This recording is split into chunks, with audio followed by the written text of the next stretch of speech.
Good afternoon, everyone. Welcome to the third talk at the Fall 2025 CSS Seminar Series organized by the Center for Computational Social Sciences of Koç University. We're especially excited today because this talk really sits right at the intersection of the seminar series core themes, computational and AI-based methods, political polarization, and the wider societal implications of emerging technologies. It is therefore a real pleasure to host Professor Christopher Bale, whose work has really shaped both academic debates and public conversations on these issues. So before I give the floor to him, let me very briefly introduce him to you. Professor Bale is professor of sociology, computer science, political science, and public policy at Duke University, where he directs the Society-Centered AI Initiative and co-founded the Polarization Lab. His research examines how artificial intelligence shapes human behavior, with a particular focus on social media platforms and political polarization. He's a Guggenheim Fellow and a Carnegie Fellow, and his work has appeared in leading outlets including Science and Nature, as well as venues such as the New York Times and Harvard Business Review. His 2021 book, Breaking the Social Media Pyramid, received wide acclaim. It was featured by major outlets including the New York Times and the New Yorker and described as masterful by Science. And the book also helped spur real-world impact, including changes to platform policies aimed at countering misinformation and polarization. Beyond his research, Professor Bale has played a major role in building the field of CSS. He is the editor of Oxford University Press series in Computational Social Science and a founder of the Summer Institutes in Computational Social Science, which provide free training to early career scholars worldwide, as some of you may know. He also serves on the advisory committee of the National Science Foundation's Social, Behavioral, and Economic Sciences Directorate and helped create Duke's interdisciplinary data science program. Professor Bale earned his PhD from Harvard University back in 2011. We're delighted to have him with us today. Without further ado, Chris, the floor is yours. Thank you. Thanks so much for that lovely introduction. It's so nice to meet all of you. I quickly saw some names I recognized, and I know you mentioned the Summer Institutes, and I see Akin there is Hey, um, Chris. how you doing? Good, It's good. great to How are see you, you? my friend. We are so excited to be running another location with you guys, and the Istanbul site has been a real shining spot of the community, and just want to give a shout out to all of you who are making that happen or who made past institutes happen. Yeah, it's a pleasure to be here today. I admire a lot of what's coming out of Turkey that I've been able to read, and far from an expert in the region, so you'll have to forgive me for a lot of, I guess, the typical American thing to do, a focus on America at the exclusion of the rest of the world. But I'll be interested to hear whether you think some of the material I present today resonates or does not resonate. Um, I should also say this is kind of a weird talk in that it's not really an empirical talk where I'm trying to make an argument that generative AI can or cannot improve social science. It's really more of a survey of an emerging literature. And the talk is based loosely on a piece I published 2 years ago with the same title. And I mentioned 2 years ago because a lot has changed since then as well. And a lot of the evidence I'll present today is not peer reviewed or was in the preprint stage when I first reviewed it. And so I don't, unfortunately, won't be able to give any kind of authoritative answer to the question I'm posing here today, but I'll try to at least, stimulate a conversation. And again, would love to hear more about what you think and whether you can help me fill in the details. One of the things that I think is so difficult about this moment in computational social science is things are changing so rapidly, and it's really hard to keep up with everything that's going on. So I suspect at least one of the issues that I discuss here today one or more of you will have something to say about or say know the literature better than I. So yeah, so to start off with, every talk has to have a foundation model generated image. And as you can see here, this title slide sort of vaguely approximates a lot of things that might be relevant to social science. We've got pictures of people, we've got some charts here, but on the other hand, it can barely spell. And there's a lot of strange imagery in here that's sort of like difficult to parse. And I think this is sort of quickly a metaphor for where we're at. There's a lot of excitement, a lot of hype. I think, as is typical in the hype cycle of new technologies, there's also a wealth of criticism. And so I'll try to strike a balance between the two. And I should mention, I can't see the chat. So if someone could interrupt me, if there's something like you can't see my screen or something like that, if one of the organizers could interrupt me or pass along comments as you think they might be relevant, that would be great. Sure. Um, Thank you. I think this QR code is still working, but it might not be. I think I put this up before I discovered that Bitly, Bitly's Bitly's QR codes can go dormant. So I'll just leave up the link for a minute so you can screenshot it to grab the link to these slides or the link to the paper that I just mentioned if you want to follow along more deeply. And I'm happy to share these slides with the organizers afterwards as well. I hope most of the links in this presentation still work. I should have checked before this presentation. Apologies for that. So I'm going to start with what I think are the most potent opportunities for research, computational social science research with generative AI in particular. And then I'll move on to what I see as the biggest challenges. So I'm going to sort of split the survey into a few different research areas. They're not presented in any particular order, but the one that I think many of us have already begun to experiment with is some form of automated text analysis with generative AI. And I should probably start with a brief definition of generative AI. By that term, I'm trying to make a distinction between sort of predictive machine learning or artificial intelligence, where the goal is to predict an outcome given a large training set, to models that generate de novo text, images, music, and other types of output in a probabilistic manner. The canonical examples here being things like ChatGPT, Claude, Nano Banana, all the new Vanguard Foundation models. So one area where there's quite a bit of excitement, I think, is in automated text analysis. And computational social scientists have been at the vanguard of natural language processing for a while now, working on things like word embeddings and topic models, and before that, just simple dictionary classifiers. And so there's sort of a logical interest, or an obvious interest in what LLMs can do in this space. And there's a number of nice papers now. One of the first most systematic analyses I discovered was the work of Caleb Zeems and Dee Yang. At the time, they were at Georgia Tech, and now they're both at Stanford.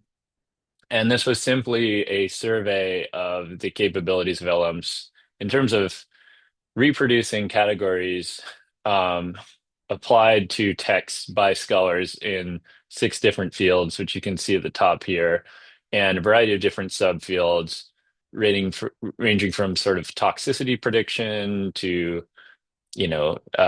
misinformation and event extraction and history, and at different levels of analysis, from utterances to or parts of a sentence, for example, to conversations to entire documents. And mostly this analysis is just zero shot prompt formatting. So we're just saying, we're not giving any examples of what we want to be classified. We're just saying, for example, which of the following leanings would a political scientist say the above article has? Liberal, conservative, neutral. And we just put all that data into the LM, and we see in this paper how well it recovers the codings of human coders. And if we look at, sort of typical scores which balance the false positive versus false negative rate, we see here that, overall, the models seem to do pretty well, especially in political science, psychology, and sociology, and especially if we look at the utterance level and not the document level. And this was one of the first papers, I think, that, for me anyways, suggested, okay, we're really going to want to scrutinize these things carefully. And I think now, we're seeing more and more scrutiny, as I mentioned. And of course, we can look at other types of data sets as well. This is a paper that was published by Steve Rothier and others um, from NYU, and they were trying to determine whether LLMs could reproduce the categories of linguistic inquiry word count, a well understood dictionary based classifier that developed by James Pennebaker, which was designed to see whether one could easily extract psychometric properties from text, um, learning from the actions of human behaviors and creating a dictionary which assigns sort of different sentiments or other kinds of categories of human behavior to a term. And basically what you see here is the overall, accuracy scores of various models. We don't have GPT-5 in here or, the most recent Gemini or most recent Claude, but, GPT-4 representing, I think many people believe, something of a turning point in terms of the capabilities of the models. We see a clear improvement on the baseline established by GPT 3.5 Turbo as of April 2023.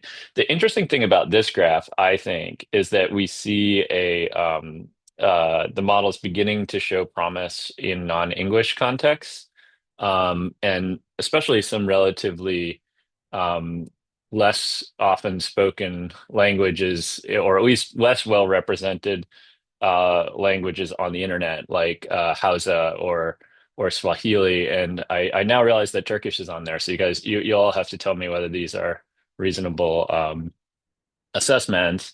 But when I read this paper, I thought, interesting, but in theory, these tools unlock a new kind of cross-language analysis for those who lack language-specific skills if these results were to hold. And we could argue that you might argue this is a low bar, or or a not the highest bar maybe.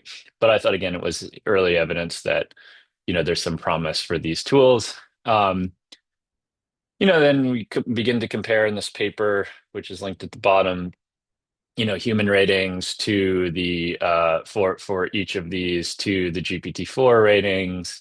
We see, the models seem to be doing about as well as human ratings across different models.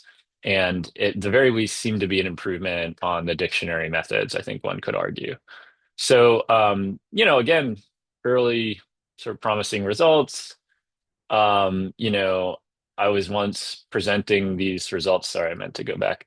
I was once presenting these results, and a young graduate student asked me, if you are at the beginning of your career, given these results, should I still invest in learning about natural language processing?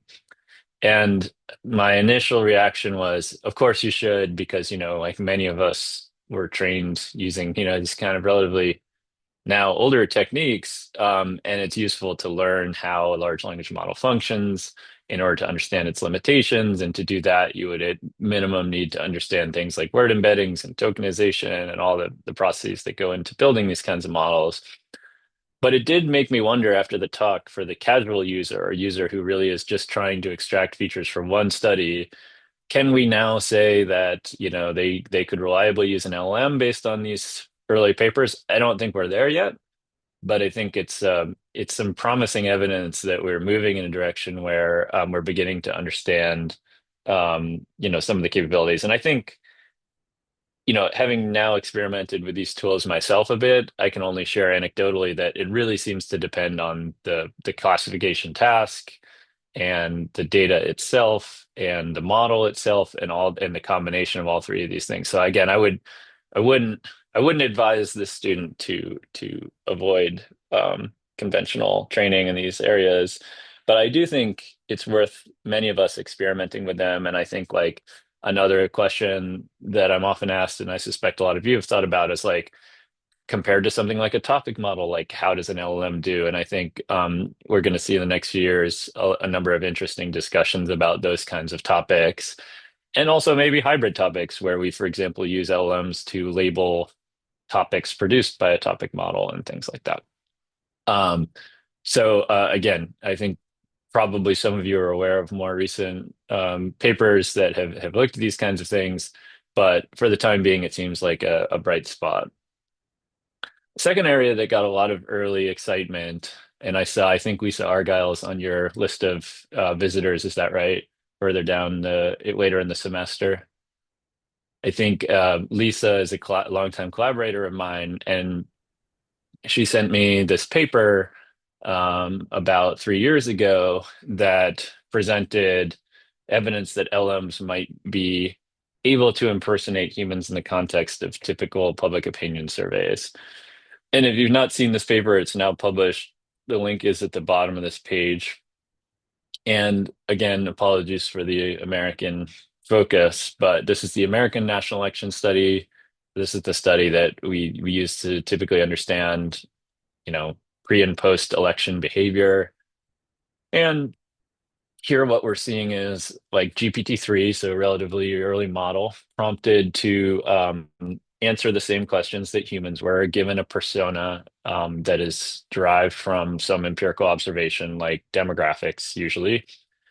And basically, the size of these little circles describes, the prevalence of words people use to describe the other party. And, this graph in particular sort of suggests that, the models were pretty good at mimicking human behavior. Again, the model here is like prompted to take the survey just like a human would. And then once you begin to look across race, gender, age, education, patriotism, political interest, all these kind of typical things that many political scientists in particular might care about. I was, when I first read this paper, like very surprised how well the models were doing.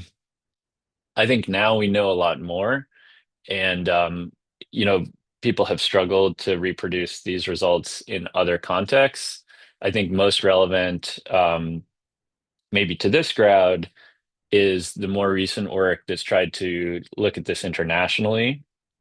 So Etienne Olian, who's a social scientist at École Polytechnique in Paris, led a really nice paper trying to basically replicate this analysis for the World Values Survey, and showed that, I think in that paper, which I think is still a preprint, or at least I'm not sure whether it's been published, that the models seem to struggle in other contexts, and in particular, that the models tend to homogenize populations, especially populations that are not well represented in the training data. There's a number of other interesting papers that I'm sort of glossing over here in this space. And if you check out the paper that I linked at the beginning, you'll see my best attempt to review that literature as of about 2 years ago. But at the time, there was a number of papers, including a particularly interesting one by Santurkar et al. At Stanford, who had prompted a large number of models to take a large number of surveys. And there's like sort of a wonderful visualization in that paper that basically shows something that's not too surprising in retrospect, which is that the models tend to evince the opinions and preferences when they're not prompted carefully and calibrated to impersonate a single person of people who built the models, meaning like left-leaning, younger people from San Francisco Bay Area, right?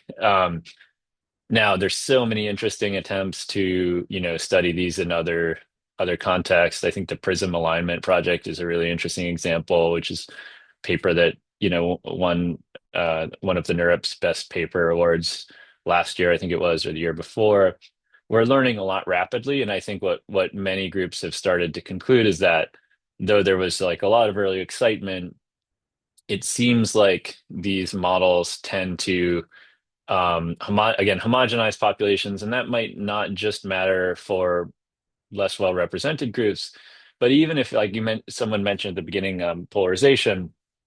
And, if you're interested in the variance of opinions across a population and the models tend to homogenize, basically, if we think of LMs as statistical prediction machines, right, it's sort of like it makes sense that they try to approximate some kind of mean population level behavior. And so, in the case of research on population, there's other research that, for example, shows that models probably underestimate the variance of the distribution of responses to questions. So that even if you can accurately guess the mean for a population, you might underestimate the variance in it or overestimate the variance depending on the group, and that may lead to mistaken conclusions. So I think, like, early on, I don't think Lisa Argyle or anyone any of the authors of this paper were suggesting that LLMs could somehow replace human populations. Even in this early period where there was a lot of excitement, they were still warning, this is probably most useful for testing the viability of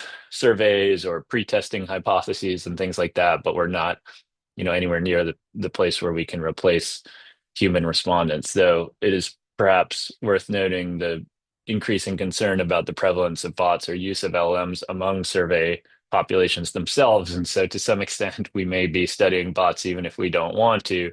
So there's, new and vexing problems that I'll get to towards the end of the talk today too. But it's just interesting that LMs seem capable of, approximating human populations with all the caveats I just gave.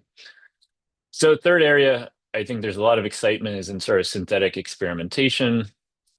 And so here, a lot of early work would, for example, take some classical experiments in behavioral economics, like, for example, the work of Danny Kahneman, and prompt LLMs to read the same vignette that respondents in one of Kahneman and Tversky's early survey experiments took. And then we basically can estimate treatment effects on these synthetic populations and compare them to human populations. And so here, the goal isn't so much to approximate the attitudes of a population, but to see if LLMs or other kinds of foundation models could serve as surrogates for humans in experiments in order to estimate treatment effects.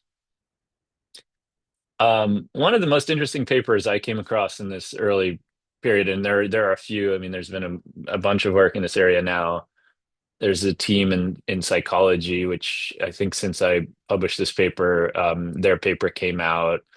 There's a group at MIT that focuses specifically on behavioral economics. There's a number of European teams too that have been looking at this. But this paper really caught my eye. This is a paper by Hewitt et al. The senior author here is Rob Willer.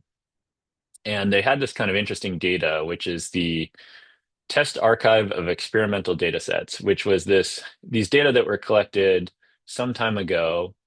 And basically, people were given free internet access for participating in a lot of social science research. And it used to be that, if you could petition to get your survey experiment on one of these panels, and if you did, you could, potentially, get a sample of 600 people, 1,000 people. And there was a competition, and it was sort of a well understood data collection mechanism that facilitated, I think, something on the order of 700 experiments over, I think it was about 10 years. I might have those numbers not quite right. But what's interesting about these data sets is, like, there was an opportunity to assess the capabilities of LLMs outside of very well understood treatment effects. Like, Danny Kahneman's book, Thinking Fast and Slow, is the best-selling academic book of all time. So we should not at all be surprised if LLMs have learned to evince or have learned to demonstrate or exhibit the behavior that one could read about, like, literally all over the internet, right? But a more interesting challenge is, like, well, if there are, let's say, unpublished studies or studies that are much less much less prominent, how would the LMs perform given, like, same thing, same prompts, reading the same vignette, looking at the same picture, whatever it is? Um, can we then compare the treatment effects of a synthetic population to a real human population? And that's what this paper, which, and I was thinking right before I logged on, I don't know what the current status of this paper is, whether it's been published or not, but it was getting quite a bit of attention a few years back. And once again, like the results are pretty impressive, I thought. So here's the correlation between the actual um, randomized controlled trial treatment effect on the y-axis here, and then GPT-4's predicted treatment effect based on priming the LLM in exactly the same way the humans were primed. And that correlation is really, really strong. It's 0.91 for all effects. Interestingly, panel C here looks at just unpublished studies. And naively, I would have thought that the correlation would be less strong for unpublished studies if the models had, in fact, just learned the treatment effects, from like a Danny Kahneman study. Instead, if anything, the correlation seems to maybe even get a little bit stronger, although it's such a small difference that we probably shouldn't make that statement. We could probably even we might be more accurate just to say that it doesn't seem to be um, just the mere fact that studies are published that explains this difference. Now, there could be other things like maybe studies aren't published because they sort of just reproduced well understood effects and therefore we're not so different. Or it could be, some kind of publication bias around null effects. Who knows? They tried to get at a little bit of this in panel D here, looking across fields, looking at whether or not a GPT model could recognize the authors, things like this. And there seems to be some difference, but overall, it seems to still have a pretty strong correlation, even despite these kinds of considerations. Interestingly, the model comparison and on panel B here, once again, just like we saw with automated text analysis, it seems like the models do better. The newer models do better. This is a totally anecdotal observation, but I have personally, and comparing notes with other computational social scientists, started to see some evidence of scaling laws sort of no longer holding beyond GPT-4. So a lot of us, I think, have been interested in why that might be, and I can't point to a paper. It's just sort of an anecdotal observation, but my hunch is that GPT-5 would not be much better than GPT-4. It's an empirical question, but it's just purely a hunch. But I think it's worth pausing on because it would suggest that either humans are a lot more predictable than we realize or a lot more complex than we realize, and both outcomes seem equally plausible to me anyways. Um, this team also built this app which allows you to, run your own synthetic experiments, which I thought was kind of interesting. And once again, I don't want to speak for these authors, but in discussing this paper with them, I don't think they would say that, again, we need to get rid of human research.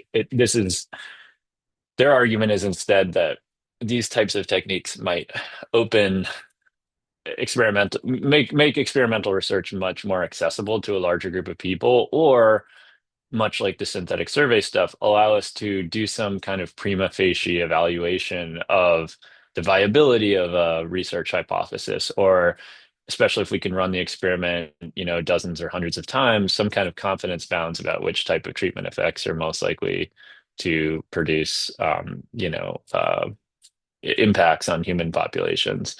Again, I think a lot of people would be very concerned if we only use these methods. So we're still, I think, very much experimenting with them, but it's an early part of the literature I'm keeping my eye on.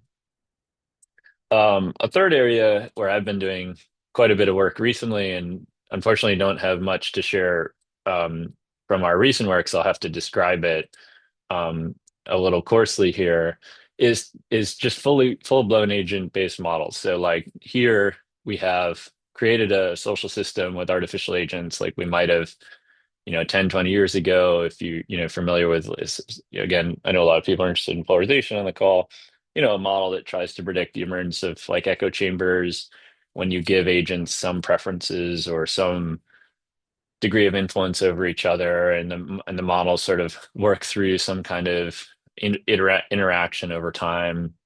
And we're asking questions like how quickly does polarization emerge or not emerge. And an obvious limitation of these models is they don't really process language. And one could argue that, a more high fidelity representation of human behavior would enhance these kind of simulations, and you might get closer to something approximating human behavior. And that was sort of the idea behind this paper that I wrote with Petter Tornberg, which tried to simulate a few hours of Twitter, a small part of Twitter, by calibrating agents derived from the American National Election Survey, the same data set we were discussing earlier, which also measures the frequency of social media usage and the types of social media platforms that people use. And we use these to generate personas.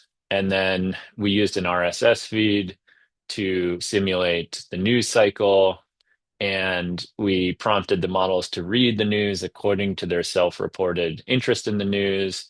We asked them to post according to their self-reported frequency of posting. And this creates a sort of a synthetic social media timeline. And then we prompt the other agents to read that timeline and comment on it, once again, according to their self-reported, social media behaviors. And then we, through this process, generate something like an artificial social media feed. And now there are many more efforts in this space. At the time I published the paper linked at the beginning, I think I counted something like 10 or 12. And now I'm sure there's many more than that. But basically, the sort of interesting idea is like, if you did this, could you try to reproduce a field experiment, not just a survey experiment like we were looking at earlier? Like, for example, in this 2018 paper, in this Twitter experiment where we paid people to follow bots that exposed them to content from the opposing party, we found that this tended to actually increase ideological polarization or issue-based polarization, especially for Republicans. And so, like, could you see that in the data, or could you experiment with new types of algorithms that are difficult to convince a social media platform to implement, like this kind of bridging algorithm idea that I um, was interested in developing some years ago, and had some modest success working with Twitter in one small part of its platform, which was then called Birdwatch, to implement the platform. But it's much more interesting to think about it at the level of the entire news feed.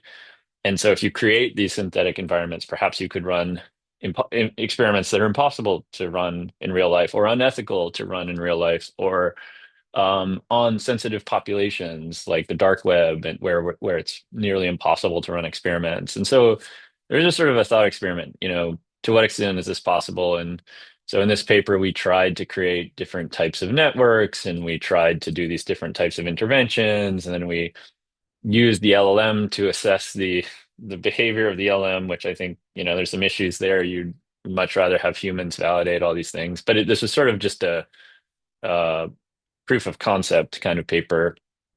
And we thought at the time, like, this seems to be working. And we were excited enough to write a large grant application and to spend the last 2 or 3 years trying to reproduce these findings with much more rigorous evaluation methods. And the our conclusion so far has been that we were a little optimistic, or maybe very optimistic.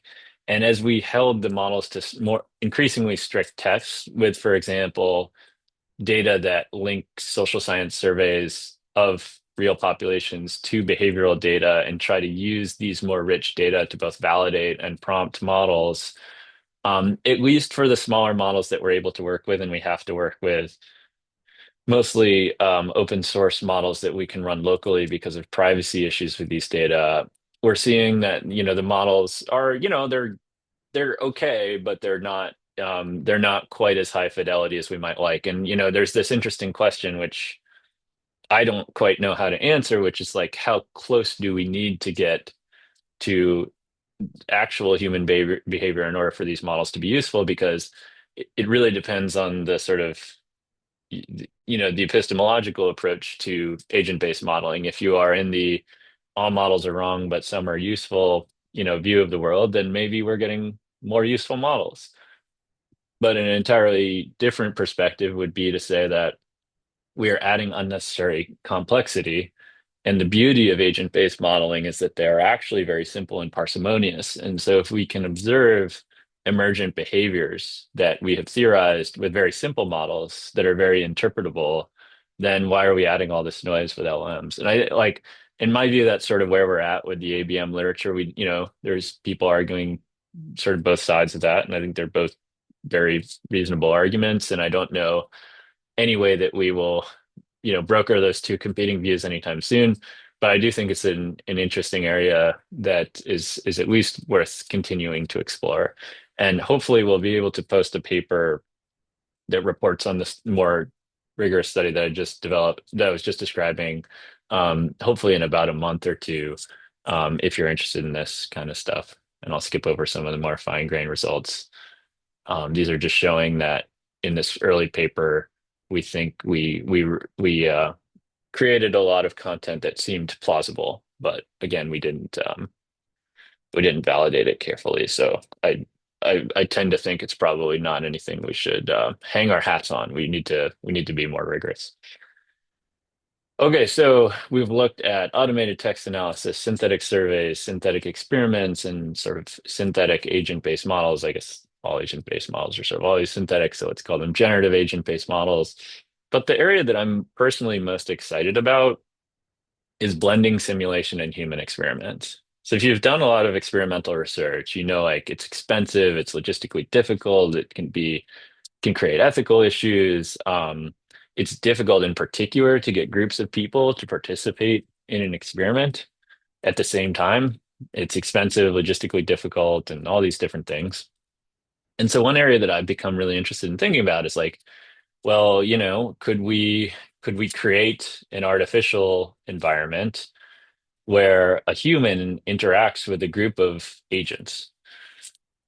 And so this is one of about 12 papers that the Depolarization Lab has been working on in this space. For the last 6 years, we've been building something that we call the Human AI Research Platform, or we used to call it the Social Media Accelerator. And the idea was to create different types of social media environments. So you could think of things like different features. So for example, like one platform might have a like button and the other doesn't, or one platform might have engagement-based ranking of content in the news feed, but another might not.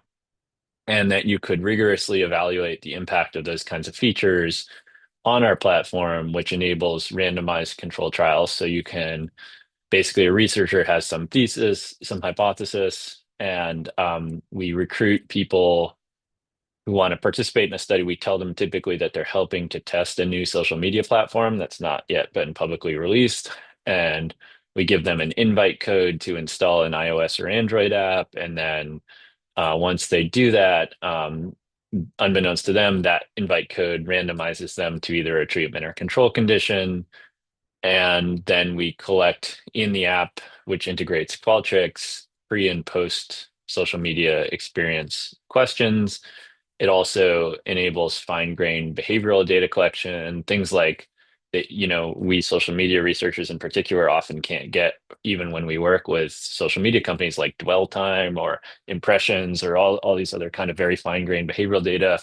We can also ask people for permission and consent, which is something that has been, a key issue in a lot of field experiments. Obviously, it doesn't simulate the sort of full-blown uh, you know real world social media environment, but we think that it's an interesting alternative to the available modalities. I see another question coming in from the chat. Again, I'm not able to monitor the chat, so if there's something urgent, please just interrupt me. So the key thing, getting back to the topic, is that here a real human respondent from this population is actually going to, on this platform, not be interacting with other humans, though we have done that as well in earlier experiments, but large groups of agents. So in this paper, which is linked here, we were looking at the impact of instead of having like a verified badge on a social media platform, what would happen if you had like an open-minded badge? Could you change people's behavior to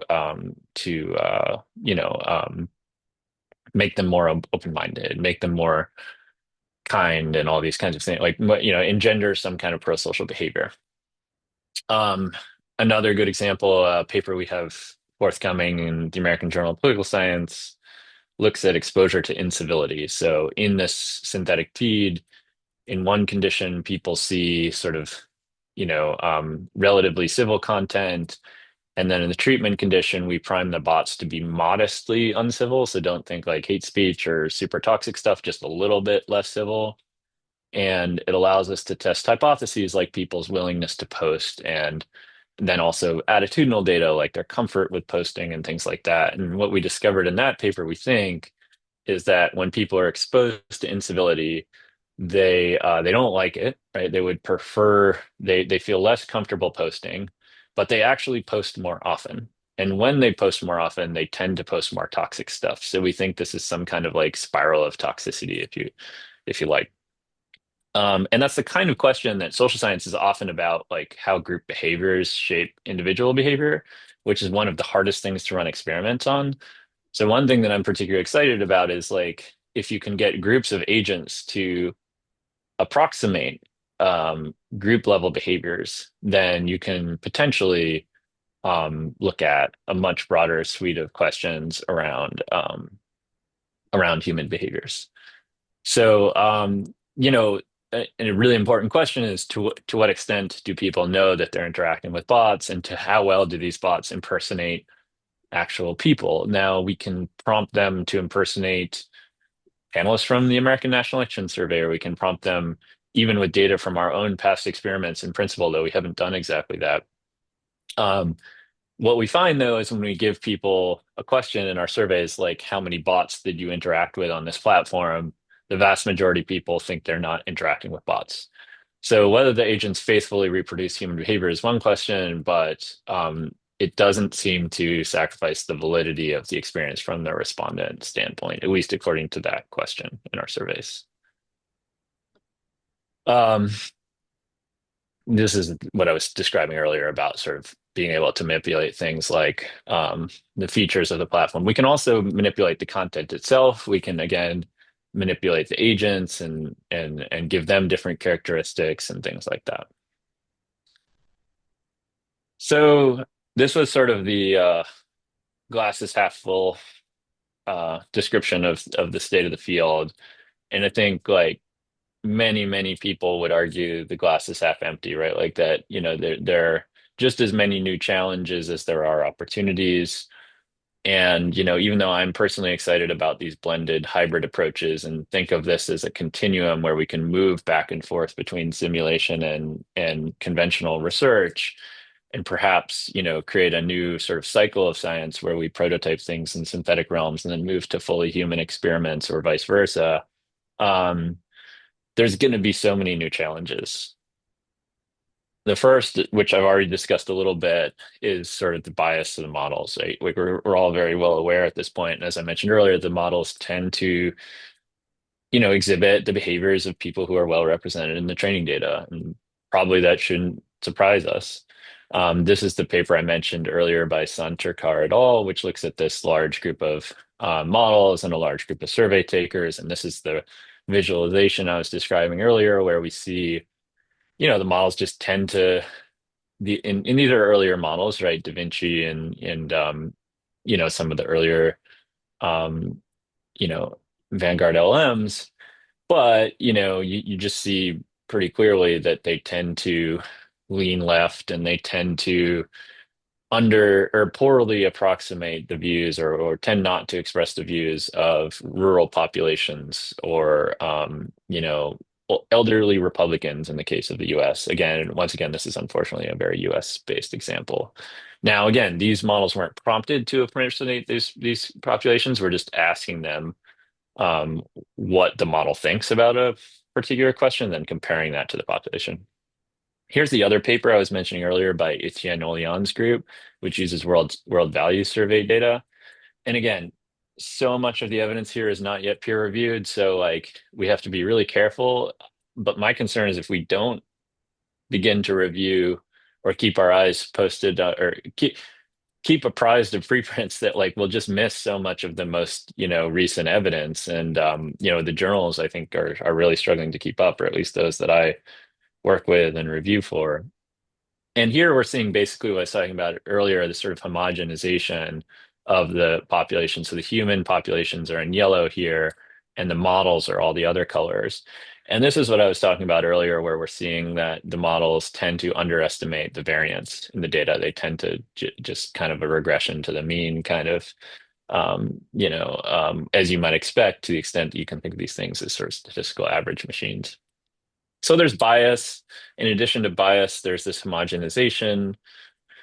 And then, of course, a big concern for people who are big fans of open science is replicability, because the very nature of these tools is that they're probabilistic. And even though we have perhaps some ability to control how stochastic the behavior of models are, with, say, temperature parameters, fundamentally, we should expect them to produce different results each time we prompt them. So, if we ask, I think I don't remember which model I was using when I made these slides, but if we ask, I think it was probably ChatGPT, can generative AI improve social science, on 6 times across 6 different days with 6 new chats, right? We get very different kinds of responses, some more optimistic than others, some certainly using different words, some acknowledging limitations, others not, right? And if you can imagine a naive approach where we're just trying to, you know, approximate the opinions of a large group of people, and we ask the LMs to impersonate different types of people, well, like probably we should take some average of their responses if you're concerned about these kinds of things.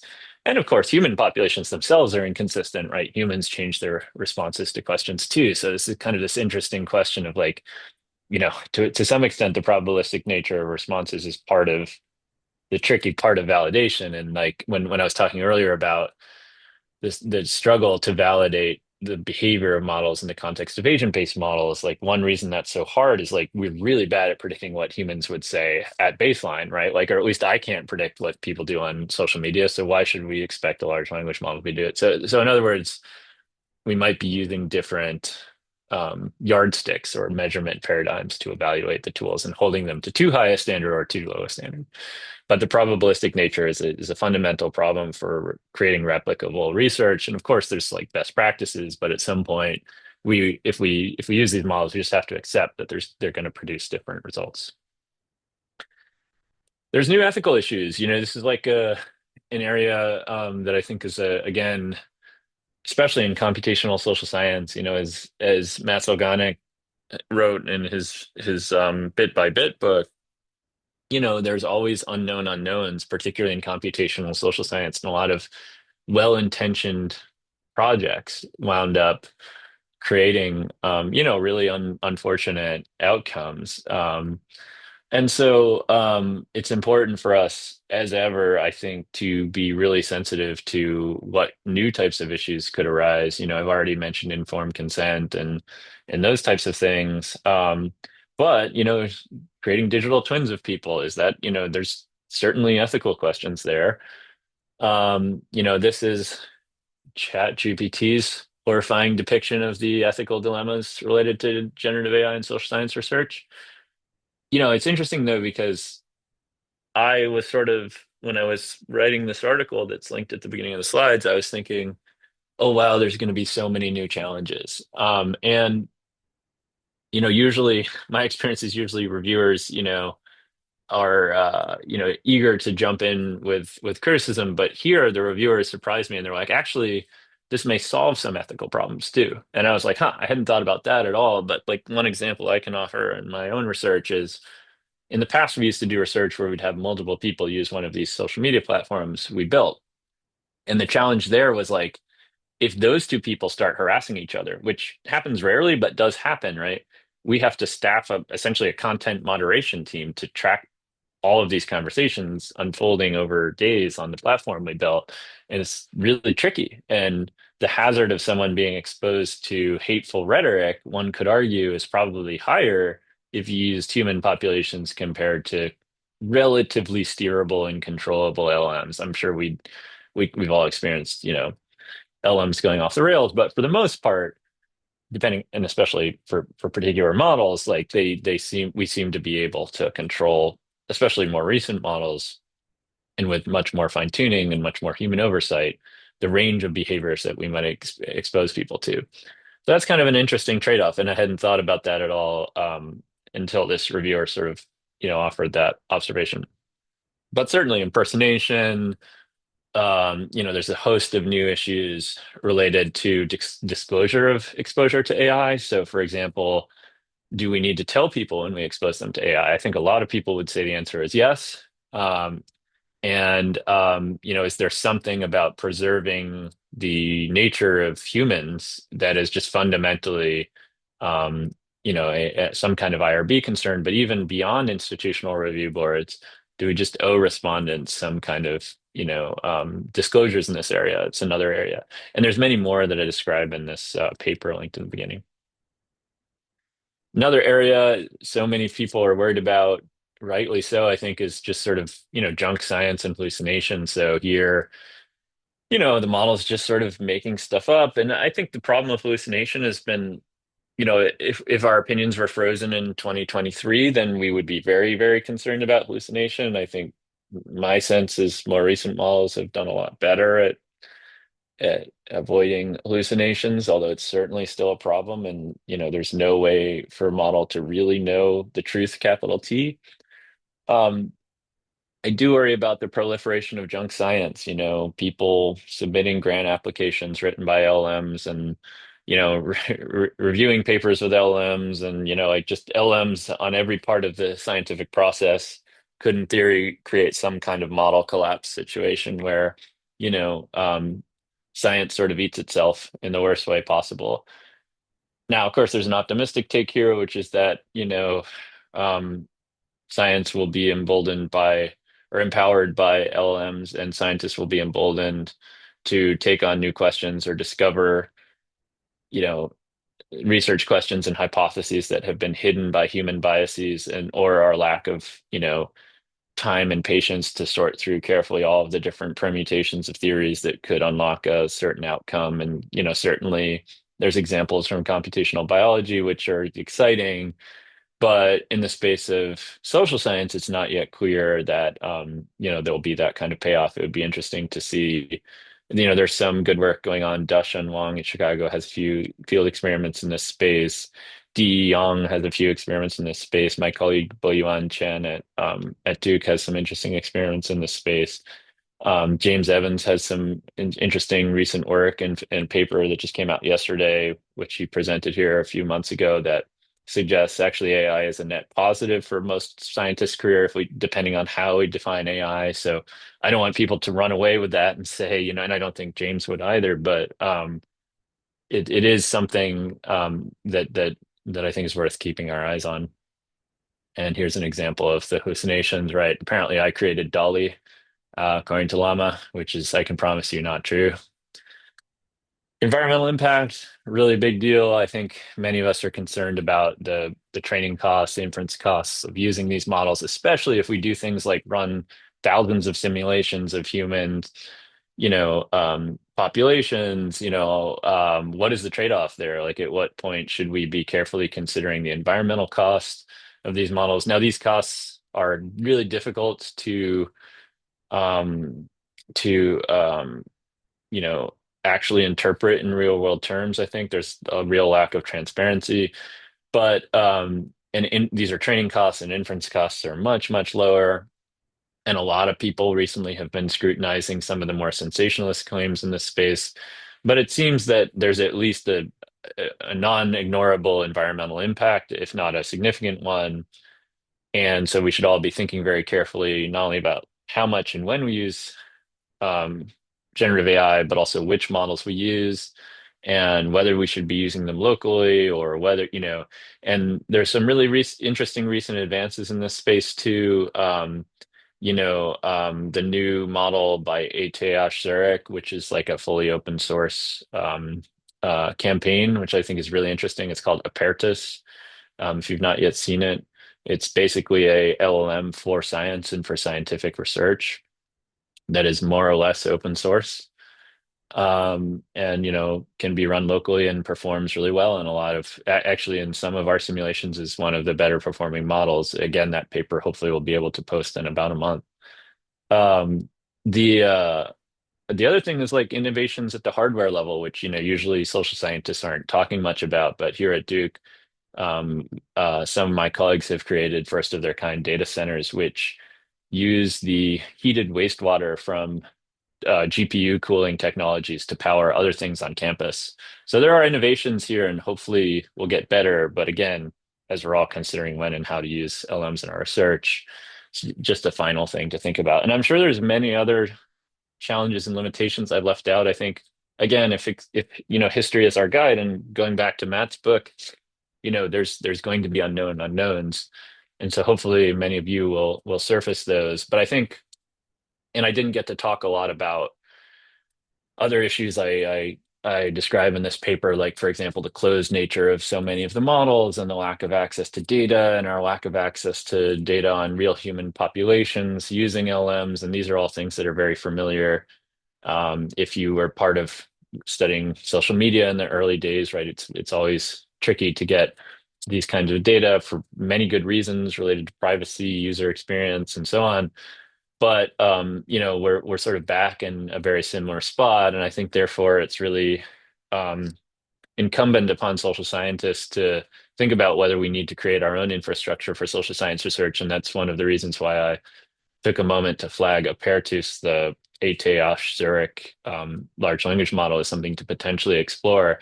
But more broadly, just sharing data sets, sharing, again, in the best version of open science, sharing everything we know in order to figure out more quickly where and how to use LMs most efficiently in our work.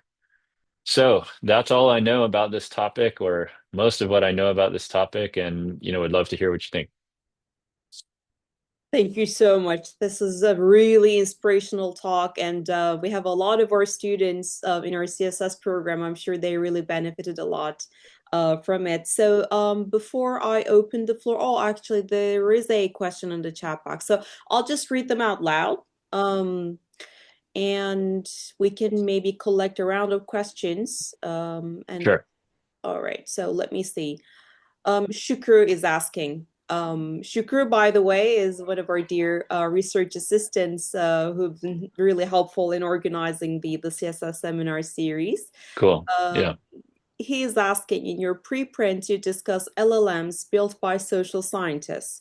How would these differ from Mhm. standard LLMs? Do you mainly mean models that are less biased or tools trained on real survey and empirical data? Yeah, it's a really good question. I'm just linking some stuff in the chat here that is relevant, and I mentioned. I think the issue is just like we don't understand the fine-tuning phase very well, right? Like, and if you think about the way that I think, and who knows, but I think, or I understand most, you know, Vanguard proprietary LMs are trained, it's for customer service and user experience, right? Like, so we're fine-tuning these things to be useful agents and to be helpful and all these kinds of things. And very likely some amount of the bias that we see in the models is coming out of that fine-tuning stage. And for social scientists, bias can be useful. Like we sometimes want to leverage bias or at least be able to detect it in a raw form and control it. So when I was first envisioning this, I was thinking of like, if we were to create a raw model, um, it could be useful to understand the direction of the bias and to be able to control the bias in a more intentional manner rather than trying to sort of reverse engineer where the bias comes from, which is what I think we're at. And that's so hard to do because of the lack of transparency of the model builders right now. So I haven't gotten deep into Apparatus, this tool I just shared in the chat, but it is I think one area where we could potentially do that kind of thing. I also shared, by the way, the paper that looks at the exposure to incivility in case anybody's interested in that. But it's a great question. Thank you so much. Shukra also reminds me that we'll be listening to Julian next month in our seminar series. And as we Cool. also Yeah. mentioned, Lisa Argyle will be speaking in the seminar series, but these are the spring semester. Right, right. I saw. Yeah, that's great. Yeah. We have a bunch of actually questions, but I think they all want to ask that unmuting themselves. So I'm just going to give the, Great. okay, let me see. I'll give the floor to Akın first, and we'll take it from there. It, Okay. sorry, my screen is there, my cam is here. So I think my question is related about this rabbit hole that we're all in. Like, what does it mean to be a social scientist in the Mm, computational age? And yeah. you end with this idea that like future AI systems will need something like a social sense. And I think Mm, I found this like really compelling. Like, could you elaborate mm, on what you think constitutes that capacity? Like, is it mostly about learning statistical like regularities in human behavior, or do you think it yeah. also involves things like shared norms, like role Yeah. expectations, context awareness? Like, Yeah. do you have Yeah. like a Turing test in your mind that would allow us to kind of, We, yeah, yeah, like, what do you think? we have well, I have a paper with my brilliant graduate student Ben Rocheford, which is called a sociological Turing test, and I'm trying to see quickly if we have a preprint online. I believe we do. Let me just see if I can get the link here. Yeah. Um, so it is a little bit of it's probably a little premature to call it a sociological Turing test because a sociological Turing test would require the ability to detect all those types of things you were just describing, Akin, like norms, roles, all these sociological concepts. And in this paper, we're really just looking at how people classify people as a bot or not according to social identity cues. And so one interesting thing we find in that paper is that maybe unsurprisingly, a lot of social identity biases kick in when we ju make judgments about who is human and not human online. And those are both the typical ones you'd expect. So like majority groups tend to classify minority group members or at least outgroup members as more likely to be bots. But among minority groups, at least in this experiment we ran, minority group members tend to classify other minority group members as more likely to be bots, we think is really fascinating. And it plays into something like sociologists have called double consciousness, going back to W.B. Du Bois and others, and Goffmanian dynamics of stigma and all these kinds of things. And so, you know, we can't know that that really is like a social sense in the way that I think the truest sense of the term. And when I use that term, I was trying to conjure up the spirit of the comparative historical sociologist Bill Sewell, who like wrote these wonderful books on the French Revolution and this kind of like this broader argument that there's this ineffable thing that humans have, right? Which is this sense of what one ought to do in a social context, and yes, that's partly guided by norms and roles and all these kinds of things. And the way that we've so far tried to validate these models is just like, what do you think of this policy? What do you think of this group? What do you think of and that's sort of like gesturing towards things like norms, but it's not like looking at how the agent would behave in a real setting, So like to me, like you hear the term agent thrown around so often, but to me, like the real opportunity social scientists have, and here I'm talking less about the intellectual pursuit rather than like the progress of AI in itself. It seems to me that if like agents are to go off into the world, into complex social systems and try to navigate things like a financial market or a university or a healthcare system, right? They need this kind of social sense of like when you ought to say something or not say something, or who you ought to interact with or ought not to interact with, and all these kinds of things. And there, I think you're right that we need some kind of new validation. And this paper that I was mentioning earlier, where we're trying to validate the social media or predict social media behavior, or at least compare the LLM generated behavior to human behavior, you know, um, is far off. I think it's really far off. So I think if, to the extent that we have concrete theories that would predict how people interact in social settings. And maybe you mentioned role theory, which I think is a really nice one, right? Like that, right now agents are just sort of unmoored from a social relationship, right? They're just sort of like, again, as we were discussing earlier, probably some kind of statistical average machine, right? So if you think about them as connected and you give them roles and you give them repeated memory of exposure, right? Like these are the kinds of things that it'd be interesting to compare to a human population. I don't think anybody's done the validation where we compare like a network study to an LM network. That would be really interesting to do. I'm probably wrong and probably someone's done it. I only mean that I haven't read it and would like to read it. But it's a good question, one that I can't really answer any better than that.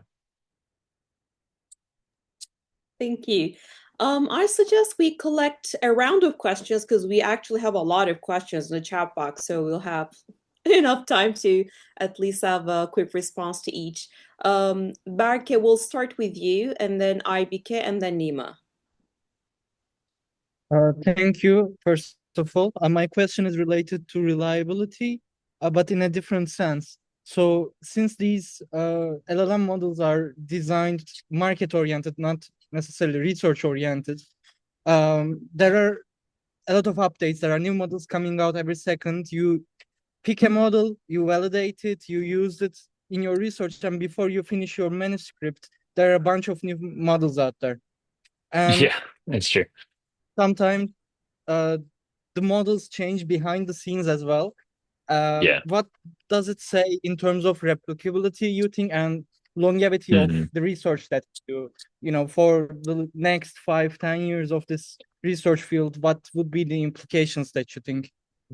Yeah, and earlier when Sukra asked about the why we need our own model, I think this is like another area where I think we could do better, right? Like I think you're exactly right that the models are changing in ways that we're unable to observe. And the like a vivid memory I have, like early days of LMs was Arvind Narayanan, the Princeton computer scientist, I think is like always super smart and on, just in this space in general, and someone I enjoy reading. And I was reading his book at the time, and there's all these points on bias, and so I think I was then reading his Substack or something like that. And one morning he had complained about LMs tending to use male pronouns when prompted to describe a doctor, right? Or some kind of early evidence of like gender bias in LMs, right? Which is totally unsurprising if you followed this space, right? In fact, a six group, a Summer Institute's group, in 2018 wrote a really nice paper diagnosing the same problem with gender image classification in Google and stuff like that. So not surprising. But later that day, I mean, like literally 5 hours later, someone from the company that produced the model in question was like, "Yep, we just fixed that problem, like this afternoon, like an hour ago." So it's like, it is a constant feedback loop, right? In ways that we can't detect, and so I think like that's why having our own model seems really important, one that we can at least understand, and again, to some extent, begin to learn how to drive and steer. But yeah, I do worry about that. I think like I think the question too is like, if we replicate an experiment, we don't expect the exact same behavior to happen in the replication, right? That would be naive. So to some extent, again, like I don't think we need every LM to behave exactly in the same way in order to generate meaningful replicable science. The tricky question is, where is that point, and I don't think we have established that as a field. Like how much difference, how are we going to evaluate that difference? Those are the kinds of things that I think like if we can get some best practices there, someone could write a paper just like how much would LM behavior have to change in order to make results not replicable. That would be a really useful paper, one of you could write. Yeah. Thank you. Aybike. Mhm. Thank you so much. First of all, thank you Sure. for the presentation. It was a great honor to see you live like this. Actually, Oh, thank you. That's too kind. my question is connected to Berke's question. So generative AI tools, as far as I know, do not guarantee full protection regarding all kinds of information like data, hypothesis, or even Mhm. model use. There's a lot of things that we cannot, control like updates. So I think problems regarding information leakage and contamination Mm. becomes especially important. And I think this also brings out the problem of ownership and control, between the Hmm. researchers and owners of these tools, especially the firms, Yeah. even between the human subjects. So Hmm. how do you think that we can approach and take action regarding this situation? And did you experience such a problem in the field? Yeah. Yeah, I do. I mean, as I was mentioning at the end of my talk, I do worry a lot about this issue, like mostly based on my experience with social media research. I mean, I'm old enough to have been like, part of that first wave. I don't know, Akin, I think we're about the same age. Maybe you were also benefiting from this moment where, the data was just all over the place, right? It was kind of like the wild, wild west, everybody was scraping data and like data was freely flowing everywhere. And it was Exactly. like, it was a fun time to be a social scientist, but then very quickly everything changed, and like, it became more difficult to access Facebook data, and then in certain platforms like Google sort of never really shared much data, right? Or Instagram. And what lessons did we learn? I think one is a hard lesson, even though we may feel like we deserve the right to access that data, we don't have a legal right. Right? We don't act, we have like maybe a moral claim, like, and especially like Dean Freelon, you can still watch on the Six YouTube channel in 2018. He had this very prescient talk that he gave was called the end of the API era, like API, application programming interfaces, which we, use to collect so much social media data. And his claim was that, we're seeing less and less access, but that we have a moral imperative to continue to collect the data if technology companies aren't going to create safeguards against social harms, right? And that is a real reason why we should continue to do our research. At the time, I was a little uncomfortable by the argument just because like the legal questions, I mean, if you're a young graduate student embarking on a dissertation and you collect a bunch of data and then you get a cease and desist letter from a bunch of lawyers, that's not a good outcome for you either. But I think more fundamentally, the challenge was we lacked a intellectual trading zone between industry and academia. We became very quickly strong critics, and one could argue a lot of that criticism was warranted. But the result of that criticism, especially when it wasn't empirically calibrated, right? Especially when people were just making sort of normative claims, like I think this algorithm is radicalizing people, and I know because of this one person I met, right? Like inside a company that just has a very polarizing effect. People say, okay, well, you're now a liability to us, right? You're not giving us a way to fix that problem if it exists, right? You're just sort of throwing stones at us. So I think making things a shared problem to the extent that we can, easier said than done. But we had the CFO of OpenAI here recently, uh, Sarah Fryer. And I know her actually because we collaborated when she was at Nextdoor and we did a field experiment that Lisa Argyle and based on a paper that Argyle and I wrote a few years back using LMs for conflict mediation. We were able to implement that in a field experiment with Nextdoor, the social media platform that like people use to connect to their neighbors. And she was speaking on behalf of OpenAI, and she was basically look, we don't like. Someone asked her like, what keeps you up at night? And she said, honestly, it's these safety issues. It's all the safety issues. And what was interesting in hearing her talk a little more about is like OpenAI actually doesn't want that responsibility. Like they're taking it seriously. I don't want to like I'm not making a criticism, but I'm just saying like they would prefer for the government or academics to take on more responsibility in evaluating, assessing safety issues and preventing them maybe. And so I think the more that and the one thing that gives me a little bit of hope, although I think this is probably one of the more naive things I'll say today, is that a lot of these companies are fundamentally led by researchers. So, like OpenAI, for example, it in early days of Meta, researchers were not in charge. Like they were sort of a useful luxury for these companies to have, but they weren't like viewed as like key to the success of the organization. Whereas in places like Anthropic and OpenAI, my impression is, at least in the early days, researchers had a lot more influence, and researchers, by their very nature, appreciate things like open science and the need to tackle safety issues. I fear, though, now shifting out of optimist mode into pessimistic mode, that especially as these enormous investments have been made in these companies, that we're going to see the researchers become quickly overshadowed by the people who are able to help the companies make money, which I think, you know, hastens the urgency for creating our own models for social science research, as we were discussing earlier. So it's a great question. Again, like one I don't have a great answer to, can only speculate and share that past experience. Thank you so much. Um, Sure. so we have Nima next in line.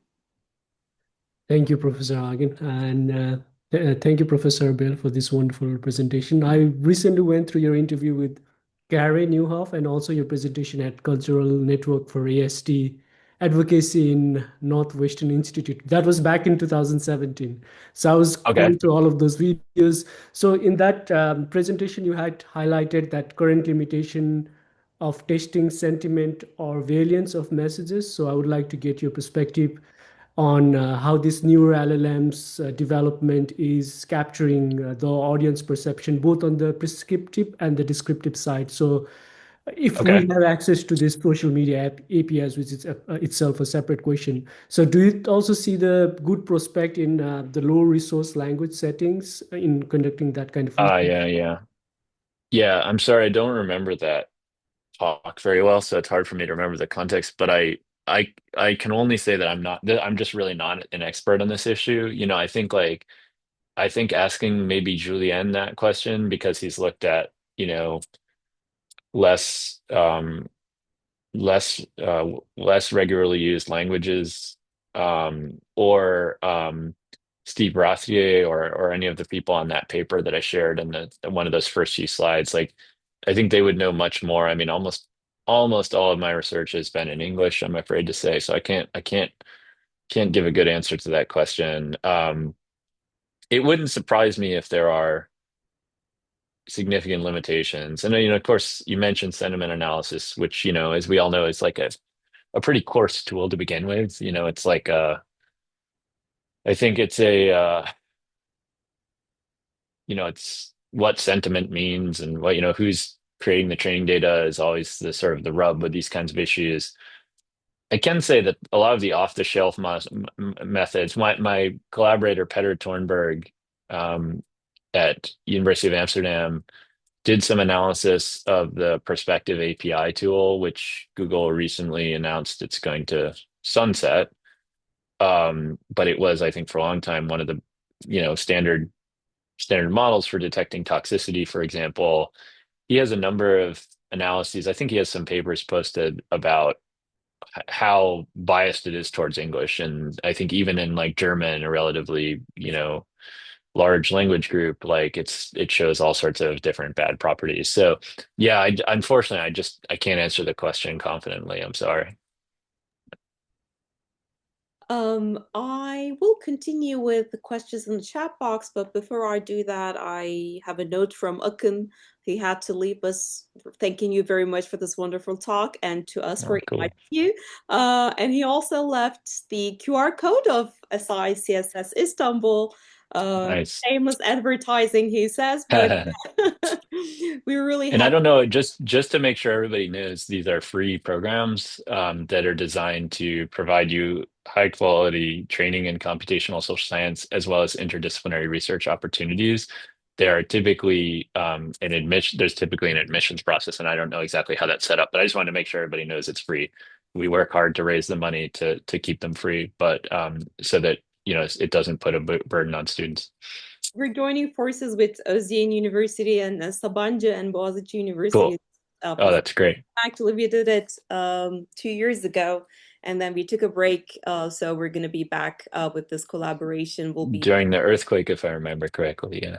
so Yeah. Akın also joined the board, and so without his input, we decided that we would wait until he Right. came Sure. back. So that's how it's gonna go, but we'll be Cool. That's exciting. Yeah. Well, thank you for all your work on it. we thank you very much for Oh no, I have a very small role compared to you all. thank you. So one question is okay, let's from Ardam. Chris, there is a growing worry about cognitive corrosion in academia. LLMs can speed up lit reviews and writing, but it can also do de-skilling of scholars and students over time. In your view, what are the best practices and perspectives so we can capture big productivity gains without eroding intellectual capacity in teaching and research? Yeah, it's a great question. I mean, offhand, I would have thought this is an area where LMs could really excel, right? Like information retrieval, summarization, like it seems like given the nature of how these things are trained and the nature of an embedding space that they should really excel in these kind of areas. I linked the syllabus to a class I taught last semester, which was trying to see, really, it was a survey of how LLMs are doing in automating science. So we did this sort of group project. We were trying to figure out, to what extent, where in the social science pipeline are LLMs most useful. And there's a number of papers linked on there. I can't in real time sort of flag the most important ones, but there's at least two papers on there that try to reproduce systematic literature reviews. So they have like a human-led lit review, and then they ask the LM to do the same lit review and try to do a systematic analysis. And they don't do a good job. Really, like surprisingly, in these now, some of these papers are 2 years old, so maybe in the last year things are better, maybe not. But the question that I think is most important is like why are they not doing well? And there could be at least two reasons. One would be the models just can't do this, even if they had all of the best information and all access to all the best documents. Another would be that there's no model that has access to all of science, like the Web of Science plus Elsevier plus Archive plus all the things, right? And I myself have played around with tools like Elicit, which I found to be really useful. Like when I first used it, I was like, wow, this is quite shockingly good. But then, of course, it was missing things like you'd expect. But more recently, I discovered like they don't have access to Web of Science, which is where, depending on your field, especially if you're in certain fields, that's a huge problem, right? So it's frustrating because like it's a theme with so many other areas, like the things we would like AI to be really good at, right? Like the menial work of science, like reviewing literature or data cleaning and stuff, like it's actually not very good at least according to these studies. There's another really interesting study linked on this syllabus that's a psychologist at Harvard, and I'm blanking on her name, but she did a multi-stage study where it's like the LM automates each stage of the science process. And she found similarly, disappointing results, literature review, really bad at data analysis, causal inference, those kind of things. But there was a surprising part of that paper too, if I remember it correctly, which is like so she had this validation technique where like human raters compared the human work to the LM work. And human raters rated the ethical review of the LLM as higher quality than the human review. So like again, areas that you wouldn't expect, right? And if you think about it, like it sort of makes sense because an LM we discovered, Lisa and I, we think we discovered in that paper I was just describing about conflict mediation that LMs are really good at perspective taking, right? They can distill the perspective of from lots of different angles, right? Which humans are really notoriously bad at doing. So maybe for something like reviewing whether something is ethical, it can take the perspective of different people, assuming it's not biased and all these other things, right? So it's not, but we too are biased, right? So like, how do we, and we tend to see the world through the lens of researchers and not the populations we're studying. So again, it's sort of like, for me, it's tricky because I think somewhere in this article, I have a line about how it's like self-driving cars. It's like on the one hand, the idea of a self-driving car is amazing and it creates all these conveniences. But if you have to hold your hand over the wheel of a self-driving car constantly while it's driving itself, then what's the point of a self-driving car, right? Like, and I think that personally, I worry a lot of my own experience with LLMs is like this, right? So it's like it's done a literature review, but then it missed that one article that turned out to be really important, and I had to go find it, and that took me just as long as it would have, if not longer, right? And that's not a good outcome. Thank you. Um, Sure. okay, going back to the participants, Ilayda, you can go next. Thank you. Hi, Professor Bale. Thanks for being Right. here. Sure. I am actually one of the graduate students from Koç's program of CSS, and Cool. I have Mhm. also like a kind of engineering background and used to work in like research companies and also like worked in FMCG. So my question is coming from like this weird mixture. So, Sure. Yeah. like in brand research, we generally segment audiences by their behavioral patterns, like Mm. heavy users, switchers, early Right. adopters, etc. And Hmm. like one of the studies you mentioned suggests that like we could like create LLM personas even like Yeah. for each segment to simulate Hmm. their like reactions to Hmm. different scenarios, as far as I Hmm. understand. So I am curious about where this approach reaches its limits. Mm. Like could segment-based simulation give us valid insights for like lower stake situations like brand strategies, and also like Mm. could the same methodology scale like the higher stake mass phenomena how can I say predicting how different population segments respond to like different political decisions or like Yeah. Yeah. That's coordinated interesting. Yeah. misinformation campaigns, etc. Yeah. So what are your foresights about this like thresholds, Yeah. either like ethical or technical? Yeah. It's really interesting. It's a good question. I think in some sense, like we're so bad as social scientists in assessing heterogeneous treatment effects, right? Like that different types of interventions tend to have different effects on different populations, right? We often just assume there's one treatment effect. And so like if we think about segmenting audiences in the same way as we think about heterogeneous treatment effects, then I'm tempted to say like, well, maybe that's an area where we could at least detect the possibility of heterogeneous treatment effects if we had intentionally very segmented audiences and that kind of thing. I don't know anybody that's done that work or, the work on causality and LMs there's a lot of interest. My general sense is like people are generally disappointed by the results, but like perhaps that's because we've been looking for one treatment effect. And perhaps LMs, especially larger LMs, like learn these sort of like bizarre, again, like heterogeneous treatment effects. That would be really interesting to know. The other way of responding to your question that I can offer, and I can't offer, once again, this is one I can't offer very well because I don't study like segmented audiences very often, but a sort of parallel question is about tailoring different types of messages to different types of audiences. And there's a lot of people doing work on this. Dave Rand has some nice papers looking at, tailored advertising and tailored sort of micro targeting and stuff like that, which seem to suggest that. And I think Rob Willer has a new paper on like targeted campaign donations. Like they seem to be really good at it. So that's both cause for optimism if you want to like help nonprofits raise money, but also cause for concern if you're concerned about like targeted misinformation campaigns or, misleading campaigns. So yeah, it's a really good question. I think unfortunately I'm not the best person to answer it. I think reading some of that work would probably be more productive than listening to me. Okay, thank you. Yeah, sure. Thank you so much. We're already past our time, but if that's okay with you, we still have two more questions. I'm Um, happy to do one more. Unfortunately, I have a student waiting outside, so I can't do more than one. I'm so sorry.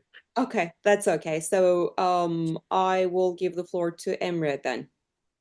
Cool. Hey, so thank you for the presentation, Professor Bale. It was really informative.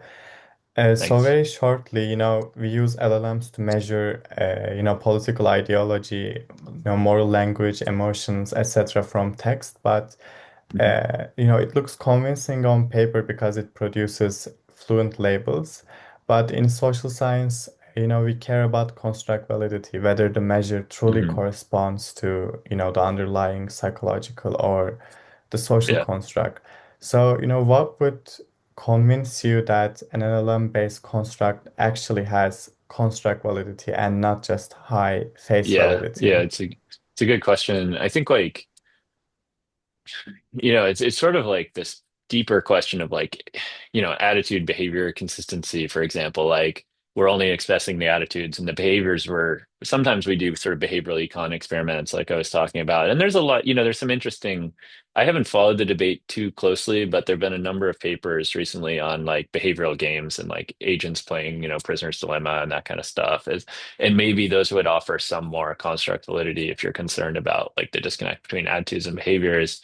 And what's interesting there is like I've only followed the literature in a fairly superficial way, but like one group seems to say yes, they definitely can, they behave like humans in behavioral games, and another group seems to be saying is actually they really don't. And I haven't read either groups closely enough to have an opinion on who's right, but that's very familiar now, right? Like a lot, it tends these literatures tend to be bifurcated in how people experience the capabilities of LMs and stuff like that. So I don't know the answer. I think I have a deeper concern though, which is like behavior defined as like playing a game online is very different than behavior in person, and like earlier when Akin was asking about like the social sense and these more micro level interactions, right? Like LM is are not yet like embodied, right? Like they're just talking machines, right? They're not agents in the world really that are, that we're interacting with in physical space. And so I think especially if you were looking at things like eye tracking or, like physiology and all these kinds of things, right? Like where, we like typically to get construct validity for self-reported fear, we would look at heart rate or something like that, right? Like there's nothing like that for LMs that I'm aware of, right? I can only say that like my colleagues here in biology are building like, digital twins of the human heart and of lungs and all sorts, so maybe we're headed in that space. But some of my other colleagues I work with closely now are in robotics, and like they keep telling me we can barely make a robot walk, so how on earth is it going to, navigate a cocktail party, And I think those are the questions that, when you hear people like Jan LeCun say, LMs have the intelligence of a cat or don't even have the intelligence of a cat or have the intelligence of a 2-year-old, right? Like I think they're referring to this broader, behavioral realm or visual realm. And so I think a lot of this work on world models will be really interesting to keep our eyes on as social scientists. Historically, we've been really bad at thinking about the embodiment of things. I think that's because we're just so used to like having convenient data sources. It was like very convenient to pull your data from Twitter and pretend this was what's actually happening, right? Like I think many of us are guilty of just saying social media is real life. But the more you study people in real life using social media, the more you realize you're missing out on these huge parts of the equation. So I think you're asking a very good question. Unfortunately, one again that I don't have a great answer to. But yeah, be neat to see people take this on, maybe at the Summer Institute. With that, I think we can again thank you so very much for this really brilliant talk and discussion. And I need to correct myself. I said it's the third. Actually, it's the fourth and last talk of the fall 2025 semester CSS seminar series. So we have a really exciting list of talks for the spring semester also. So I'm inviting everyone to follow our LinkedIn page. We'll be posting more details there, along with more information on how to apply to the SICSS Istanbul. Thank you, Chris, so very much. And You're very welcome. Yeah,